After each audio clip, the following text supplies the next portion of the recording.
Hi, and welcome to this podcast. This is episode 2 of Ignite Fighting Fascism in the Age of Its Rise. I'm so happy you joined us for episode 2. I know that episode 1 was pretty intense and we had a lot of really good conversation. I have decided to extend my offer of a free extended session. So for chapter 2, and I do mean this is the last time, we are going to include the extended session of the podcast, Ignite Fighting Fascism in the Age of Its Rise, because I want you to see what it looks like when you join and support our community. In addition to this podcast, which is available on Spotify and your favorite podcasting platforms, we are available every other night on Rebel Radio, streaming live on TikTok and Twitch. We will be live again. We're recording this episode on Friday, August 22nd. Our live show will be at 8:30 p.m. Pacific Standard Time on August 23rd. But by the time you listen to this episode, it will be well past that point. So let's get right into it. Chapter 2, my favorite chapter or lesson in the book so far. Chapter 2, be like a weed. People often ask me how to fight fascism, and I constantly tell them one simple thing: be like a weed.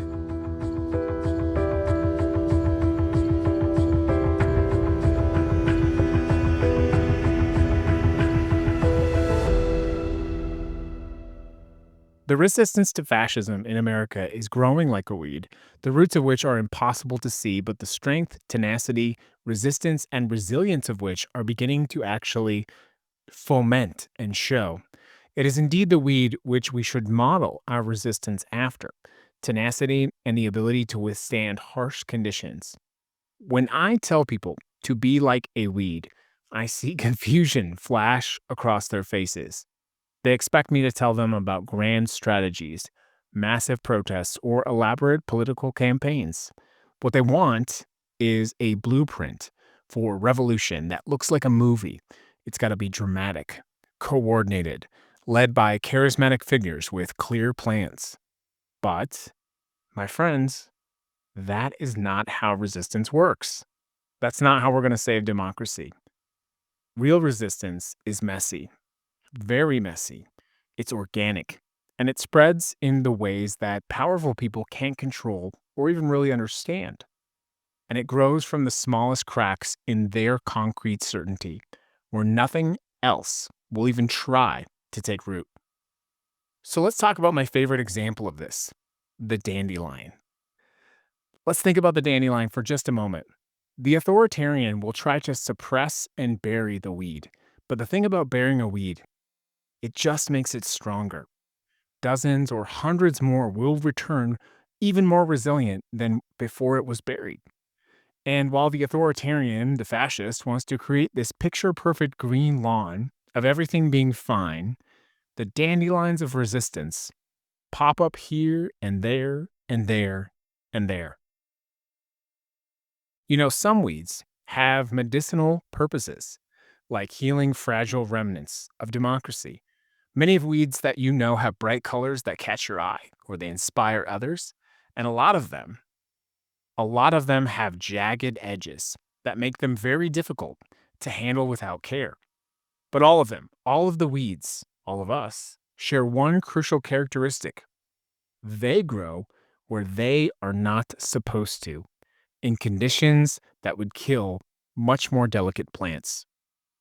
This is what fascinates me about building a weed like resistance. It doesn't ask permission, it doesn't wait for idea permissions, and it doesn't require a perfect strategy or complete consensus. It simply begins to grow wherever it finds the smallest opportunity. So let's talk about the myth of perfect resistance.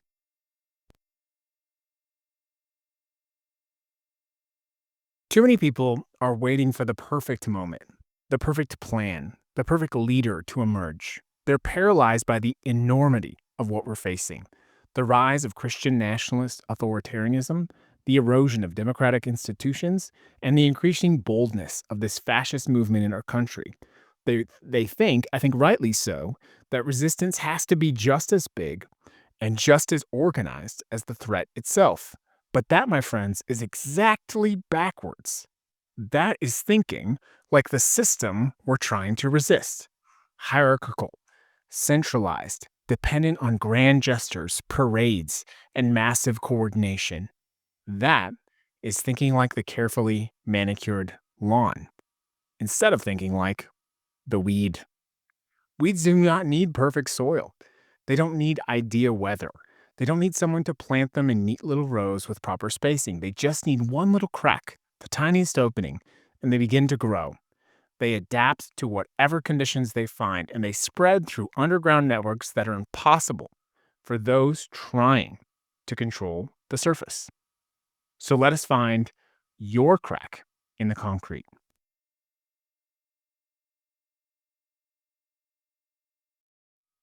Every person reading this has access to the cracks in the concrete of authoritarianism. You have spaces where you can begin to grow resistance, even if it may seem impossibly small. Maybe it's your neighborhood housing association. Maybe it is your workplace. Maybe it's your family dinner table. Maybe it's your local school board or city council session that no one attends. The beauty of a weed like resistance is that it, by definition, starts small and personal. You don't need to organize a million person march to begin fighting fascism. You just need to show up where you are with what you have and start growing. I learned this lesson deeply during my time in activating, and something that we'll talk about in the extended session of the podcast. I have been told throughout my entire activist life that I needed to have funding or connections or close ties to the political establishment. But the reality is, none of those things have ever helped me advance my causes. People told me I needed to wait my turn, to build my resume, or to work my way up through the proper channels. But even when I tried to do this, it was clear to me that this was not successful. And fascism does not wait for us to build the perfect credentials. Democracy does not have time for us to work our way up through perfect systems. So I decided to be like a weed instead. I found the cracks where established order was not paying attention, where people were hungry for something different, and I began to grow. But let's talk about that underground network. What most people don't understand about weeds is how they spread. They don't just grow up, they grow out. Beneath the surface, they often create vast networks of roots and runners that connect individual plants across enormous distances. You might think that you're looking at a separate dandelion scattered across a field, but underground, they are often part of the same organization, sharing resources and organization and information. This, my friends, is how effective resistance works. It's not just individual acts of defiance. Of course, those things actually matter. It's the underground network of support, communication, the I've got your back, the mutual aid. Those are the things that connect individual small acts to something much larger and much more resilient. When I first got involved politically, I wasn't just doing so as an individual person. I was part of my local community, and I believed, perhaps naively, that democracy could be reclaimed from the ground up. Some of the people that I met were political candidates, some of them were organizers, and most of them, by the way, were just simply people who wanted to show up and make their neighborhood a better place. It doesn't really matter because what happened was I learned ways to create connection that made us stronger than I ever imagined. The same principle applies now to every level of resistance. When you speak up at a school board meeting, maybe about book banning, you're not just expressing your individual opinion, you're creating space for others to speak up too. You're becoming a part of a network of parents and teachers and community members who refuse to let the authoritarian control what your child can learn. And when you organize mutual aid in your community, you're not just helping people meet their immediate needs. You're building relationships of care and solidarity that make people less dependent on systems that are increasingly hostile to their well being. You're creating alternative structures that can grow stronger even as our institutions become weaker and less reliable. And Did you know some weeds have medicinal purposes, like healing the fragile remnants of democracy? And I don't just mean that as a metaphor, though it's actually a literal truth about how resistance works. Every act of authentic democratic participation helps heal the damage that authoritarianism inflicts on our communities. I'm going to stop from the script here and just let you know that this is something on our show Rebel Radio that is almost every single time shows to be true.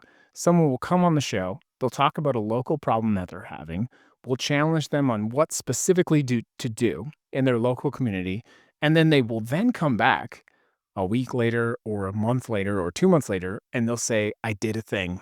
I did a thing and I feel like I made a difference." That's exactly what I'm talking about because when people experience genuine democracy, when they see when they see that their voice actually matters, when your voice actually matters, that you can affect decisions that affect your life, and that you can actually be the person who pushes the button, that you're part of that community, it builds immunity to the authoritarian appeal. You see, people who feel connected are empowered and are much less likely to fall for the false promises of strongmen who claim that they'll solve everything if they're given enough power. Or as they would say, what have you got to lose? Well, it's quite clear now, especially in America, that we have to lose everything. Everything is at stake. And that's why local engagement, my friends, is so crucial. It's at the local level where people can most clearly see the connection between their participation and real changes in their lives. It's where democracy feels most real and most immediate. And it's the skills and the relationships that sustain larger movements, and that is where they are developed. But the medicinal properties of resistance go much deeper than just building capacity. Acts of resistance heal the despair and isolation that the authoritarianism depends on. When people stop feeling helpless and start taking action, even very small action, it changes their relationship to what is possible. And they begin to see themselves as agents rather than victims. So let me ask you a question. Who among us does not remember picking up a dandelion and blowing the seeds into the wind? There is something magical about watching those little delicate parachutes catch a breeze and take it to places that you can't predict or control. You never know where they're going to land or what conditions they'll find, but you have to trust that some of them, only some of them, will take root and grow. And that is perhaps the most important aspect of this weed like resistance that we're trying to grow. It will spread in ways that cannot be planned or cannot be controlled. Every single person who witnesses an act of principled resistance becomes a potential carrier of that resistance to spaces and communities that the original actor, the original seed, could never reach. When you run for local office, you're not just trying to win that race. You're modeling for other people that ordinary citizens can step up and claim power. Some of the people who watch your campaign will be inspired to run themselves. By the way, most of them will fail, but some of them might succeed in spaces and times and places you could never have predicted. Or maybe when you organize your workplace, or you speak truth in your religious community, or refuse to stay silent when someone makes a bigoted comment, you're planting seeds that will blow in the winds that you will never see. Some of them, some of them will land in fertile ground you never knew existed. And that is why, my friends, this question, what do I do, has such a simple answer. Start where you are. Be like the weed. Find the cracks in the concrete around you and begin to grow. Don't worry about whether your actions will be enough to solve everything, because to be quite clear, they will not. But they will be enough to begin something. So, try to grow where you're planted. The most common mistake people make when they decide to resist is thinking they need to abandon their current life or to become a full time activist. I think people believe that they have to be moving to a different place or get different skills or wait until they have different circumstances before they can make a real difference. But weeds don't just get to choose where they grow, they work with whatever conditions they find. They adapt to the soil they're given and the amount of sunlight they can capture and the water that's available. They make the most of their circumstances instead of waiting for others. Your circumstances, wherever you are, whatever your limitations, contain cracks where resistance can grow. If you're a parent, those cracks might be in your school system. Or if you're a worker, they might be in your union or professional organization. If you're retired, it might be a local civic organization or the library or people that need your time and experience. The key, the key here is to start with what you know and who you know. The most effective organizers I've met aren't people who've had grand political awakenings that completely changed their lives. They're just people who gradually expanded their own definition of what was possible within their existing space and place. Let's talk about the jagged edges. Many weeds have jagged edges or points that make them really difficult to handle. This is an important reminder that effective resistance is not always comfortable or easy to digest. Speaking truth to power, by definition, creates friction. Standing up for principles puts you at odds with people who benefit from the status quo. But the jagged edges serve a purpose. They protect the essential heart of the plant from being consumed or destroyed too easily or too soon. And they make the weed harder to move, to uproot. They ensure that anyone wants to engage with the resistance has to do so thoroughly and deliberately and at great cost. So when you speak honestly about what's happening to democracy, when you refuse to pretend that both sides are equally committed to democratic values, when you name fascism for what it is, instead of using euphemisms or codes, you create productive discomfort. You force people to confront realities they might try to ignore. Now, this doesn't mean being antagonistic or harsh, a lesson I often remind myself of. Effective resistance knows the difference between strategic discomfort and self defeating aggression. Again, a lesson I've had to learn. But it does mean refusing to sound down the sharp edges of truth to make other people more comfortable. Some of the most powerful weeds, by the way, are perennials. My plant people will know. Plants that come back every year, year after year, stronger than before. Their root systems go so deep that they can survive drought, freeze, and other conditions that would kill less established plants. Even if their visible growth is minimized or cut back, they regenerate from their deep foundations. And this is the kind of resistance we need to build. A perennial resistance, if you will. Resistance that doesn't depend on any single election or leader or particular moment of crisis. Resistance that creates deep roots in our communities, our institutions, our culture. Resistance that can survive setbacks and adapt to changing conditions while maintaining its essential soul. Building this kind of persistent, perennial resistance requires thinking beyond immediate victories and defeats.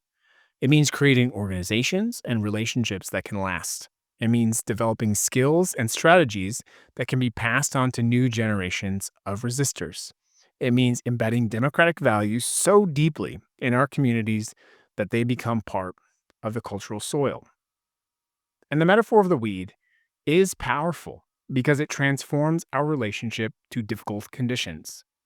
Instead of seeing obstacles as reasons to give up, we learn to see them as information about where growth is most needed and most powerful.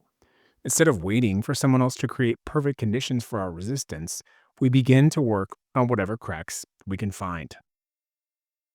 The shift, the shift from despair to agency is itself a form of resistance. I'm going to pull out of the reading of the podcast to really articulate that point. Choosing to look at the world in America right now, the shift towards fascism, and to have agency. Agency meaning I am going to resist is itself a powerful and bold act. Authoritarianism depends on people feeling helpless, isolated, and overwhelmed. When we start acting like weeds, persistent, adaptive, and spreading through those networks of connection, we begin to undermine the psychological foundations of authoritarian power. Every single person who moves from, I don't know what to do, to, I'm going to start where I am, is a small victory against the forces that want us to remain passive and afraid. Every person who stops waiting for perfect conditions and starts growing in the cracks can find those little spots in the concrete which will grow out and weaken oppression. So, the final lesson of section 2: be difficult to remove and impossible to extinguish. The goal here is not to be the biggest, most visible plant in the garden. The goal is to be difficult to remove and impossible to extinguish, to spread in ways that cannot be predicted and cannot be controlled, to grow in places where nothing else will even try, to connect with other weeds through underground networks that share resources and support, and to adapt to conditions we find while maintaining our essential soul, to be persistent, perennial, and strong enough to outlast even those who want to suppress us, to be resilient enough to come back stronger after being cut down, and to be prolific enough that our resistance spreads to places and people we could never have reached ourselves, and who we may never know. This This is how we fight fascism. Not through grand gestures or perfect strategies, but the accumulated power of countless small acts of resistance that grow wherever they are planted, spread wherever they can, and persist through whatever conditions they face. We can, we can win this battle against authoritarianism. Don't be afraid. Be a weed.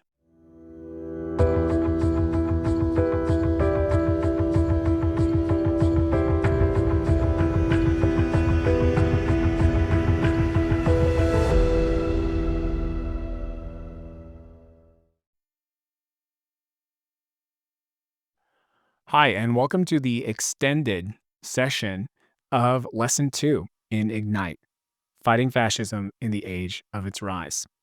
Chapter 2, Lesson 2, whatever you want to call it, Be Like a Weed, is my personal favorite in everything that we've talked about so far because it really resonates with, first, my personal philosophy about resistance, but it also really demonstrates what we've been doing and talking about.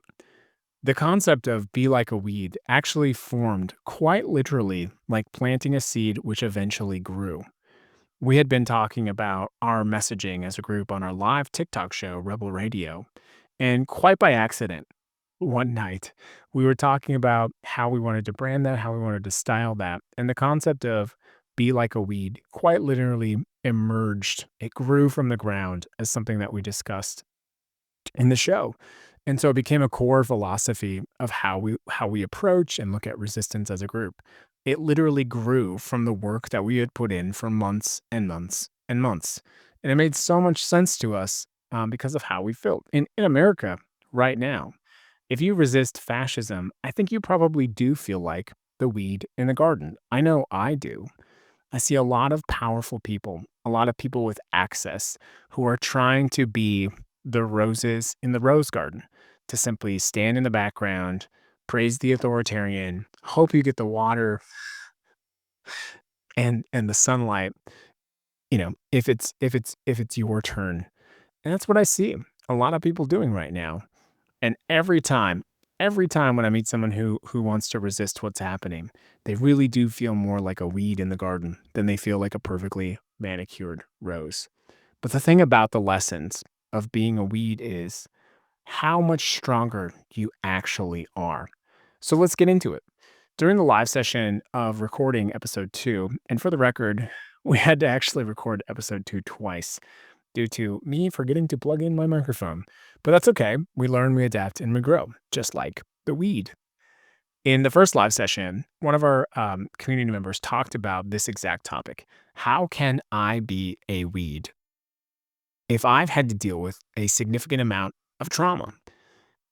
And that was an intense and very good conversation because if you've dealt with trauma or people telling you that your voice doesn't matter, it can be very difficult to take the courage, energy, and effort to stand up, especially against the power of the state. So here's what we landed on. Number one, part of the experience of trauma is that you learn to adapt to your surroundings. Indeed, as we discussed during the live session, you are uniquely equipped to understand what is happening in America because instead of like blinders to what is happening, your previous trauma is a pair of prescription glasses, which allow you to clearly see what is happening in this country. And your friends and family are choosing willingly to take their glasses off and to look the other way. And all of those experiences, and however that works for you, might temper your expectations or might make you feel a certain way. However, if you approach it from that philosophy, that you are seeing the world clearly, you realize how strong you actually are. The second part of that component was as follows. Weeds grow in the impossible and harsh conditions of difficult soil, and in difficult soil, they thrive. Daisies do not grow in difficult soil. Weeds thrive where people tell them that they cannot. Your trauma makes you stronger and more powerful instead of weaker and more submissive. Trauma informs you of this and it makes you stronger. And the third thing, very candidly, was this particular community member was talking about how trauma had made her unable to talk up and speak up against fascism or how she felt. However, the group actually kind of threw that right back to say, hey, when you talk to us, you bring a lot of value to the conversation, and we really value the insight that you have. And that's actually a demonstration of what we talk about all the time, which is community.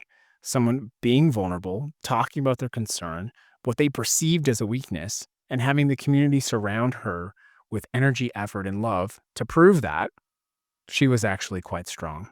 So I think it encapsulates, the full life cycle of growing like a weed in that moment, showing how trauma, instead of being something that can prevent you from doing that, can actually make you grow stronger. And stronger indeed we must grow. One of my favorite stories about becoming a weed, people always ask, and I need to be better about giving practical examples of this. My personal example of being like a weed started when I was 19 years old. In my small community in North Dakota, there was a lot of controversy bubbling up around a Ten Commandments statue. Now, something I didn't know at the time, but I am autistic, and one thing about autistic individuals is you have strong senses of justice. So when I learned about free speech and freedom from religion, I took that very personally and took that to heart. And so when our city government was heavily debating whether or not they would allow a Ten Commandments statue, and my local representative um, decided to advocate publicly for that, my local state House representative was advocating for that.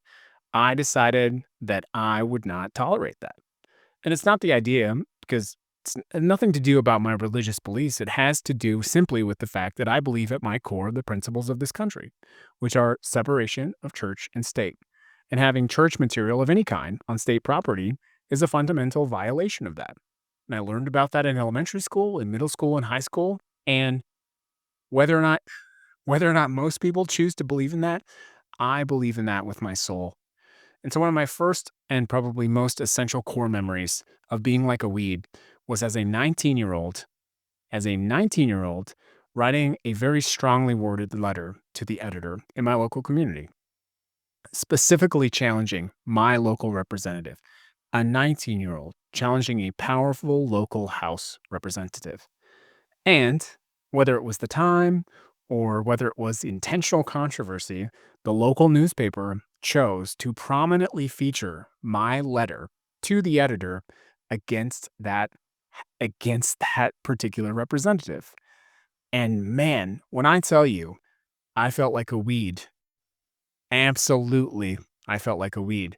That letter together was published widely across the entire community and generated an enormous response.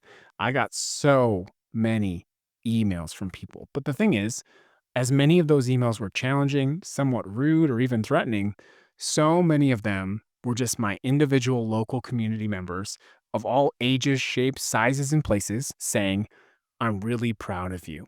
They got to see someone in their community standing up. And even if they didn't agree with me, they were proud of me for using my voice. Nothing like that in my entire life had ever happened to me until that moment. That moment, I realized that simply with a pen, or in my case, a keyboard, I could use the power of my words to challenge my government directly. And I saw it have a direct and powerful impact.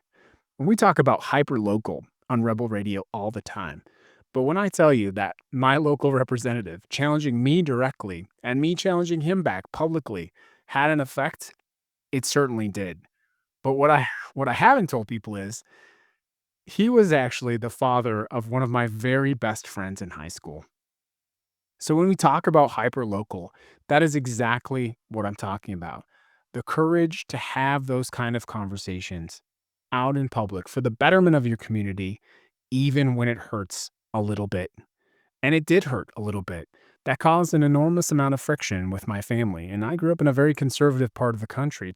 So to have someone in your family write a very largely published letter to the editor in a conservative part of the country saying, hey, maybe we shouldn't have these 10 commandments up, that made dinner awkward for a long time. It really did. But it also made other people see that they were not alone. And that is the point of being a weed, or the dandelion metaphor. Taking the time to blow the seeds of that resistance out into the community, never knowing where they will land. Some people read that letter, and some people said, this is garbage. I don't believe in it. But I know factually that some people also read that letter, and they said to themselves, I'm not the only one. And this was at a time prior to rampant spreading of information via social media or even local media. It was at a time that I promise you, someone needed to hear that message. So that's a practical, tactical step that you can take, whether that is a letter to an editor or calling someone at a company that you're trying to make an impact at, or having an individual conversation. You can do it, and you will blow that seed out in a way that you might not ever see, but absolutely can have an impact. So let me tell you how that showed up on tonight's live show. As we're recording episode 2, one of our community members asked about their local representatives. The The specific question she had was she lives in an area in the South where they have what's called an at-large representative. So when you vote in elections, you're voting for the mayor and then you're voting for all of your city council. All of the city council represents you. In her particular example, she was sharing the example that all of her city council was white and the people running in that election were largely white. But that was not representative of the whole community. There was one individual in her community who was ready to break the mold. And so we talked about, well, what can you do? Okay. You can't change the electorate and you can't make everyone else vote for this particular candidate. But what you can do, and what I challenged her to do, is you can take that candidate and go and grab a cup of coffee. And that's what's uniquely special about hyperlocal elections, the ability to get hyperlocally involved in your politics. You, I promise, cannot, it is unlikely, unless you have millions of dollars, it is unlikely that you will be able to go grab a cup of coffee with your congressman or your senator or your mayor or your governor. But you very likely can grab a cup of coffee with someone running for local city council, especially a candidate who is closer to the weed than the daisy. And the impact that you can have by having that one conversation can be massive. And if you're successful in helping that person to gain power, you will be closer to political power than you could have ever imagined. And you will have planted a seed that grew the weed. So that's just one idea of thousands. We're only on episode 2. Be like a weed. And we've got a lot more ahead of us. So I hope the extended session was valuable today. But I do have to be a little bit selfish and say that this will be the last included extended session. What we're doing right now is building the extended platform of Ignite Fighting Fascism in the Age of Its Rise. So what we would ask you to do is to support us. I am not great at this part, and it is hard for me to ask for support. But the reality is, as of the time of this recording, it is 10:27 p.m. on a Friday night in Las Vegas, Nevada, and this is the only time that I had to get on with some of my very best friends and record this podcast. What I mean to say by that is I'm in this fight and I need your help. So, if you enjoyed the extended sessions and you'd like to help us build and spread this, I'm going to ask for just a couple of things. Please do share this podcast as widely as possible.